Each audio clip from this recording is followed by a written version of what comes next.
You've tried cutting out coffee, chocolate, spicy food, maybe everything you love, and you still have reflux? Here's the truth. Most advice is just the quick fix food list that doesn't actually cut to the core problem. And the actual issue is much deeper than cookie bad, kale good. Trust me, I went through this myself after years of suffering, and I discovered how to heal. And I'm going to share with you what I learned on my journey that helped me to stop revolving my life around what you can and can't eat and start taking radical self-responsibility for your own healing. So stick around for some simple steps to get you started and learn what trying to control every single thing you eat might actually be making you worse. First off, you need to be aware of your food story. What's your relationship with your kitchen? Have you ever been shamed for liking a food? But who doesn't? Perhaps you immigrated and as a child your favorite food seemed weird or odd to your new peers. And it's true that our social environment hugely shapes our relationship with food. For me, growing up, I longed for those family food traditions. We didn't have extended family around, and I yearned for grandma's special treats. We didn't have a lot of money, and back then, ultra-processed foods were not cheaper than whole foods like they are today. My mom made me cook from a young age, and while I didn't appreciate it at the time, this experience has ultimately shaped me into loving and deeply enjoying cooking and exploring cuisines. When I was 15, maybe 16, I started having severe daily reflux, the type where you were vomiting in your mouth. My stomach hurt so bad that I stopped eating because food made it worse, literally everything I ate. After 4 emergency room visits the summer before my senior year of high school, I was finally diagnosed with stomach ulcers. And the best drug I ever had was what they called a GI cocktail. It had an antacid, lidocaine, and a smooth muscle relaxer. For the first time in nearly 2 years, I could eat.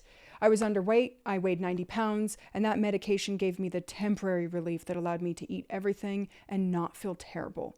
But soon, that effect wore off. The gnaw of the stomach ulcer came back, and every food started to hurt again. I was eventually treated for H. pylori twice, which killed the infection but spiraled my health for another 2 or 3 years.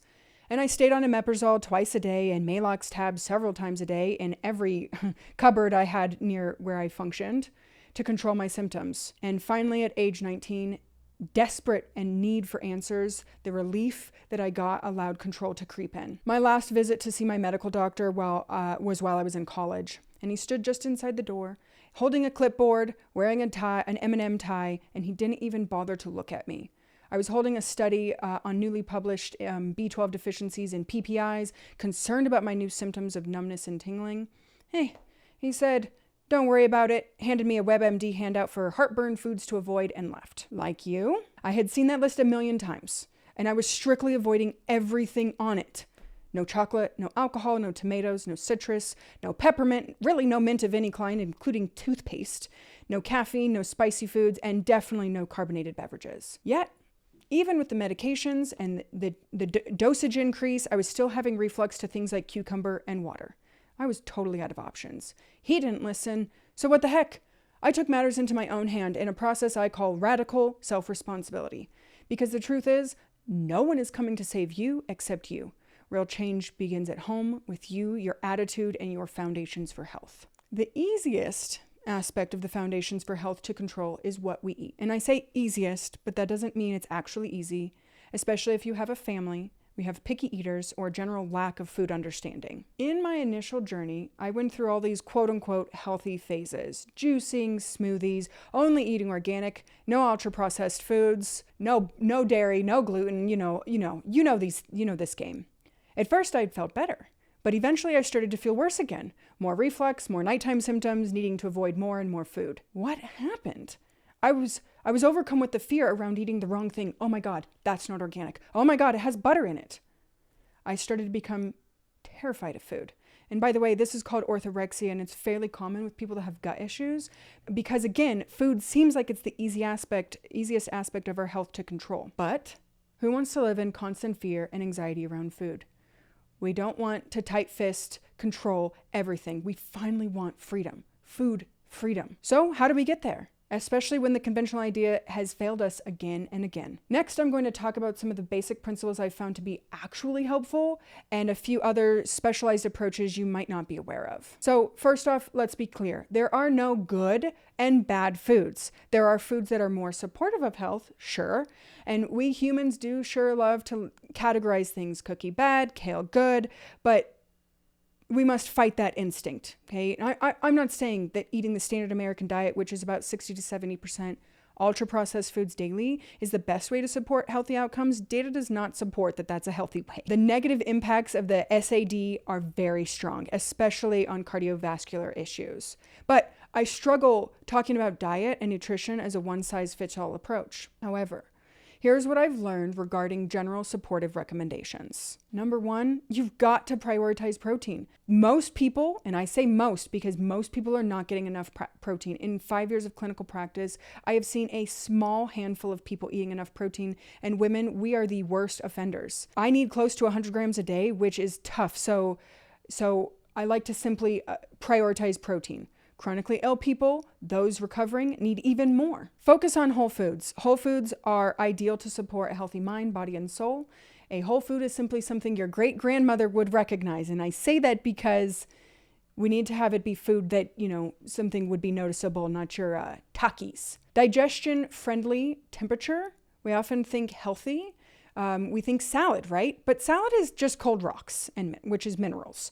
And so for many of us, it's one of the most difficult things for our body to digest. Instead, opt for warm, brothy foods like soups and stews. Be consistent with your eating windows. Snacking is a huge factor in frequent bloating throughout the day. I recommend eating in consistent windows of time, breakfast, lunch, and dinner, typically 3 or 4 hours apart with no snacking in between. And intermittent fasting warning, the IF whole thing, many people skip breakfast and think this is a sign of good health. I'm intermittent fasting, right? However, if you're a woman, especially who is still menstruating, intermittent fasting is not the best option. Not feeling hungry in the morning is a sign of hormonal issues that need to be addressed. So some of my specialized approaches that I've found helpful for some of my clients. The blood type diet. This actually does have a place clinically. Carroll Food Intolerance Evaluation. This was a game changer for me personally. The most common intolerances are potato, dairy, egg, and fruit. And I'm egg intolerant. I lived on eggs, made my nervous system flip out. The low acid diet. Okay, so I'm not seeing a ton of long-term success sticking strictly to this diet. It has some value while you taper off medications, but low acid foods like cucumbers can still be a trigger. And let's talk about the unhealthy micromanaging type of control, where you're like white fisting everything you eat. When you're struggling with stomach issues, the element of control is huge. One day you feel great, you eat a specific meal, the next day you feel awful, you think it must be what I ate. This is how we end up eating only 10 foods and become scared to death of eating the wrong thing. Control comes from a place of not feeling safe. And I get it. When you feel like crap all the time, all you want to do is feel good and safe. I invite you to be a little curious. Has this control been serving you? And maybe it has up to this point, but perhaps it's time to let go. Are you having so much anxiety that you're avoiding social events, office meeting, dinner with friends? How's that 10 food rotation of bland foods going? Are you fed up and annoyed yet? Because I know I was by the time I got to this point. Are you ready to start food reintroduction? Because that's what I want to talk about. We're not cutting things out anymore. I see 2 types of people. Those who say fuck it and go all in, and those that need to take it slow and low. Whichever one feels safest and most doable for you is the best option for you. Personally, I was done with the eating nothing and went all in. I just didn't care anymore. Everything was hurting me, so who cares? Let's see what happens. The most important thing is that you get your mind right. If you have the mindset when you go into eating and you think everything's going to trigger you, heck yeah, you're right. That's exactly what's going to happen. You need to go in with a positive, open mind. There's going to be an adjustment period. If you haven't eaten a food in a decade, you're going to get some bloating or some discomfort. Give yourself a few days, 3 to 7 days, you should see some shift, okay? The adjustment period, exactly, is just a few days to a week. The body is very adaptable. It's very impressive. Keep going. Add in the next food and keep going. Don't stop. Don't get hung up on things. Slow and low means 1 food every 3 to 6 days, and you can just stop caring and know that food is meant to nourish you. If you can have that attitude going in, that's great. Ditch the journaling for now, maybe forever. Hopefully forever. I don't want you to keep track at this point. You're reacting to water and cucumbers. Real food isn't the issue. Acknowledge the non-negotiables. If you've already found through journaling that eggs or dairy are definitely an issue for you, don't worry about reintroducing them right now. You might not need to ever, but it's likely that one food was the issue and not every other type of food, which is how you've landed here. Expect a little normalization. In the next few weeks, your body is going to normalize to what you're eating like a regular human. and you'll start to feel much better. Less anxiety, less food stress, and hopefully a little more joy around social activities. Eating hygiene, how you eat really does matter. So we need to chat about this because it's a little more difficult than you might think. We live in a really fast-paced culture where you need to eat at your desk. Here's the truth. Your attitude and your environment matter when you're eating. If you're running around slurping down a smoothie without stopping to digest, or you're eating your lunch at your desk while staring at your computer screen, you are not digesting well. If you're stressed in a meeting dealing with a difficult boss, your body is perceiving a threat. Your brain can't tell the difference between perceived and real threats. Your body is adaptable, but if you're running from this real and perceived tiger, you're not going to digest well. So here's exactly what you can start doing today to fix your eating hygiene. First, you must remove yourself. Find a dedicated spot, maybe outside, maybe just away from your desk, and intentionally sit to enjoy your meal. Joy is the critical piece there. Next, stimulate your vagus nerve. Before you take a single bite, stop. Take 3 intentional nasal inhales and nasal exhales. This simple act stimulates your vagus nerve. And this is your body's superhighway for the rest and digestion to start. You can even smell your food with these breaths. Heck, you could even take bitters if you really want. Third, take time. Give yourself at least 10 minutes to eat. Even if your schedule is crunched, this is about slowing down, giving your body time to engage in the digestive process. And finally, don't overeat. Stop when you feel about 80% full, not stuffed to the brim. This is crucial for reflux because overfilling your stomach puts too much pressure on the lower esophageal sphincter, making it easier for acid to escape. And keep it simple. Keep it simple, stupid. This is that whole KISS principle, right?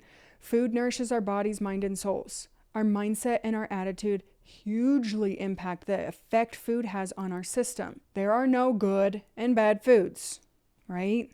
Take time to eat your meals in a low-stress environment as often as you can, at least once a day, okay?